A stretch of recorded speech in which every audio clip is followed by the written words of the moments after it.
হাবিবুল্লাহ ভারত থেকে প্রশ্ন পাঠিয়েছেন, বলেছেন 1.5 বছরের 2টি সন্তান হওয়ায় অনেক সমস্যার কারণে সন্তান 2-4 বছর না নেওয়ার জন্য ঔষধ বড়ি ব্যবহার করার বিধান জানতে চাই। প্রথমত বলবো যে কয়েকটা বিষয়। কেউ যদি সন্তান বন্ধ করেন এই জন্যে যে সন্তানের রুটি রোজগার আমি কোত্থেকে দিব, আমার তো দারিদ্রতা আছে, তাহলে তার সন্তান বন্ধ করা সাময়িক হোক আর স্থায়ীভাবে হোক দুটোই নিষিদ্ধ।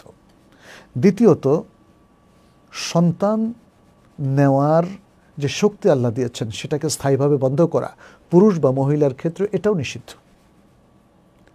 তৃতীয়ত,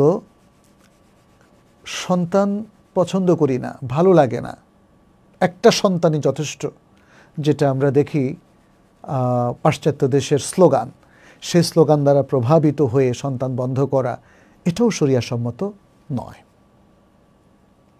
কিন্তু এই কারণগুলো যদি না থাকে,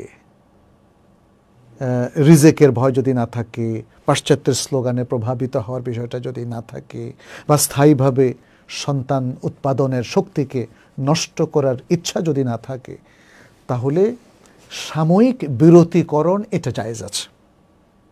সন্তান নেওয়ার ক্ষেত্রে সাময়িক বিরতিকরণ এটা জায়েজ আছে। কিভাবে? আপনি আজলের মাধ্যমে নিতে পারেন।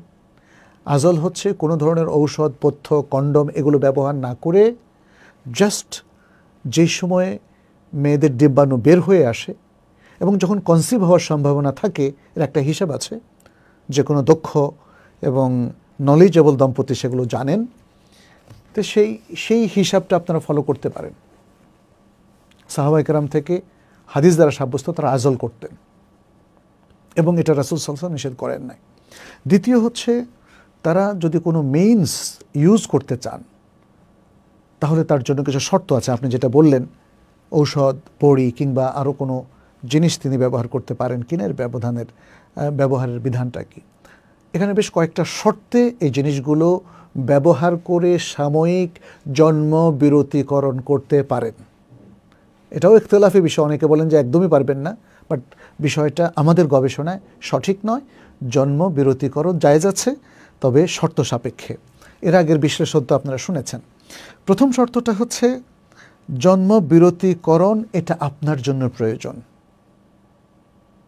মায়েদের স্বাস্থ্যে কুলাচ্ছে না আবার কনসিভ করা, এবং প্রতিবার সন্তান গর্ভে আসলে মা দারুণ অসুস্থ হয়ে যান এবং তার বাঁচা মরার প্রশ্ন দেখা দেয়।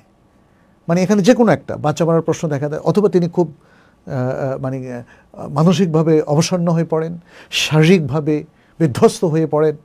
এরকম কারণে তারা 2 বছর, 3 বছর, 4 বছর পর তারা সন্তান নিতে চান, যাতে মা যথেষ্ট শক্তিশালী হতে পারেন, মানসিক এবং শারীরিক সক্ষমতা তিনি যাতে অর্জন করতে পারেন। তাহলে এরকম একটা কারণ যদি তার থাকে, তার জন্য জায়েজ। দ্বিতীয় শর্তটা হচ্ছে যে তিনি জন্মবিরতিকরণের মধ্য দিয়ে আসলে কন্টিনিউয়াসলি জন্মবিরতিকরণ করে যাবেন এই ইচ্ছা পোষণ করেন না। এখন স্থায়ী বন্ধাকরণ হোক অথবা কন্টিনিউয়াসলি বছরের পর বছর 10-20 বছর ধরে তিনি জন্ম বিরতির যে পিল সেগুলো ব্যবহার করবেন, এইটা তার ইচ্ছা হতে পারবে না বা এই পদ্ধতি তিনি ফলো করতে পারবেন না। তৃতীয় যে শর্ত সেটি হচ্ছে, স্বামী স্ত্রী উভয়েই কিন্তু একমত হতে হবে যে তারা জন্মবিরতিকরণ করবেন। স্ত্রী সন্তান চাচ্ছে বাট স্বামী চাচ্ছে না, এটা হবে না।